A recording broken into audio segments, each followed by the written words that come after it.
tulog, nagpaparami, at namamatay. Hindi ito ang layunin lamang natin sa buhay para dito tayo sa mundo. Hindi tayo naiiba sa kalabaw kapag ganoon. Ang kalabaw, kumakain, umiinom, natutulog, nagpaparami, at namamatay. Magkaparehas lang. Parehas lang na layunin kung gano'n natin gagawin sa buhay.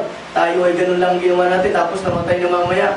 Pagdating sa kabilang buhay, naghahangad tayo na napakaganda sa buhay sa paraiso. Hindi gano'n. Eh di kasama din dati doon ng kalabaw.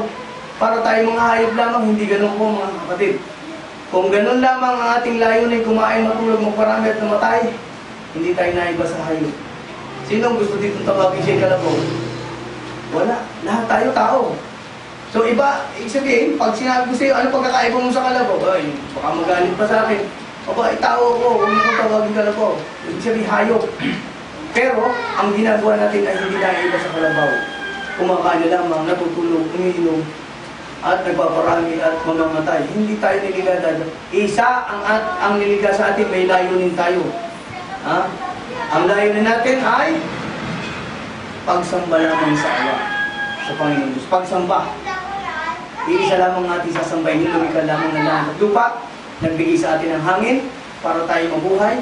Sa katotohanan, isa pang halimbawa, ang Diyos nagbigay ng tubig. Libre ang tubig. Pero dahil sa kasakiman ng tao, ngayon, ang tubig, buwan-buwan may bayad. Pero ang Diyos nagbigay libre. Di ba? May metro. Ang problema niyan, paano kaya kung ang Diyos nilagyan din ng metro ang hangin? Delikado ang hininga. Delikado lahat ng tao. Pero ang hangin, nilibre niya.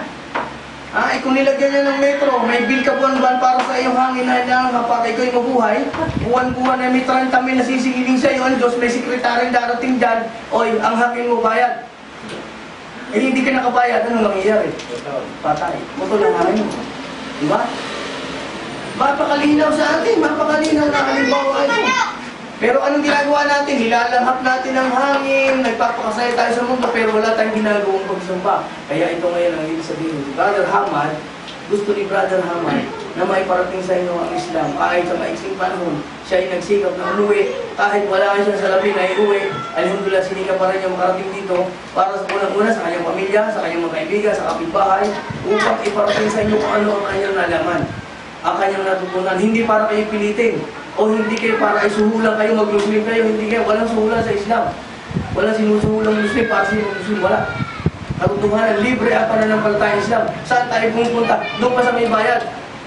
Diba? Sa may bayad. Marami pupunta sa may bayad. Bakit? Pagpasok mo ng ibang pananampalataya, hindi ka magkakaroon ng bayad doon. Ibig sabihin ng bayad, may donasyon. Dito sa Islam, walang hinihiling donasyon. Kanino man, sino man mga Muslim, hindi kayo hinihingan ni bariya na para lamang pagpatuloy kami ng pangangaral o para sa pamimigay ng mga wala. Libre itong pananampalataya ng Islam. Kaya, balik tayo sa kahalagahan ng pananampalataya. Ngayon, kailangan, ang sabi ng Propeta Muhammad sallallahu alaihi wasallam, ang kahalintulad ng nakakaalala sa Diyos at ang hindi nakakaalala sa Diyos ay patay at buhay. Ibig sabihin, marami pala ngayon ng patay. Dahil hindi siya nananampalataya, hindi niya ginagampanan ng kanyang tungkulin sa Diyos. Ang tungkulin natin sumamba, hindi magpasasalamat sa buhay nito dahil gusto natin ng paraiso, kailangan gampanan natin ngayon, sumulan natin ang kahalagahan ng pagpunta sa paraiso. Alamin natin ang pamamaraan. Isa pa dito ay ang pagpapatunay natin kinakailangan ng pagmamahal. Kung tatanungin ko kayo, taas ang kamay, sino nagmamahal sa Diyos? Tataas lahat daw tayo ng kamay, di ba? Sino nagmamahal sa Diyos? Mahal ba natin ng Diyos? Opo. Opo naman, mahal ko ang Diyos. Kailangan patunayan natin ang pagmamahal ito. Ano papatunay ng pagmamahal? Sabi, halimbawa sa asawa, nililigawan natin. I love you. Anong gagawin mo? Ganun lang ba? Maniniwala agad yung babae? Hindi. Ikaw si lalaki, magpapagwapo ka. Magdadala ka ng bulaklak, magdadala ka ng tsokolate, o ano mo may regalo mo, magsisilbi ka doon sa babae para patunayan mo mahal yung babae. Paano naman ang pagmamahal natin sa Diyos? Nasaan yun? Nasaan yun? Yan ang hinahanap sa atin ngayon. Kaya tayo ay nasaan yun? Kaya kailangan buhayin natin yung pagmamahal natin sa Diyos. Pag sinabi natin mahal natin yung Diyos, huwag natin bigkasin lamang ng dila. I love God. Huwag lamang dila. sundan natin ang gawa. Anong paggawa? Anong gawa? Ay baka naman, oo nga, minamahal nga natin ng Diyos. O sige, gagawa rin ako. Eh, mali rin yung gawa.